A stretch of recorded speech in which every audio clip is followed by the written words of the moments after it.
Once upon a time in Dhaka নিয়ে কথা বলতে গেলে প্রথমেই বলতে হয় এই সিনেমাটা বাংলাদেশের কমার্শিয়াল ফিল্ম ইন্ডাস্ট্রিতে নতুন একটা ভাইব এনে দিতে পারে।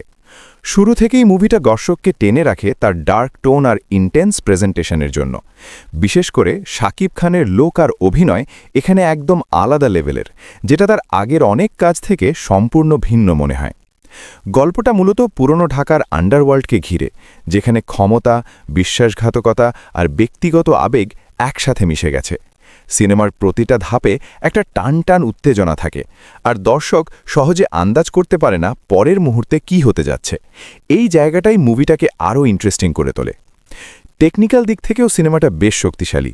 সিনেমাটোগ্রাফি, কালার গ্রেডিং আর ব্যাকগ্রাউন্ড মিউজিক মিলিয়ে পুরো একটা ইন্টারন্যাশনাল ফিল দেয়। অ্যাকশন সিনগুলো ভালোভাবে কোরিওগ্রাফ করা, যেগুলো স্ক্রিনে বেশ ইম্প্যাক্ট ফেলে। তাসনিয়া ফারিনের পারফরম্যান্সও গল্পে একটা আলাদা ডাইমেনশন যোগ করেছে। তবে কিছু জায়গায় মুভিটা একটু স্লো লাগতে পারে, বিশেষ করে যারা ফাস্ট পেসড স্টোরি পছন্দ করে তাদের কাছে।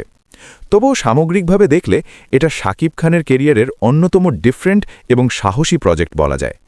সবকিছু মিলিয়ে Prince once upon a time in Dhaka এমন একটা সিনেমা যেটা থ্রিল, ড্রামা আর স্টাইল তিনটেই একসাথে দিতে পেরেছে।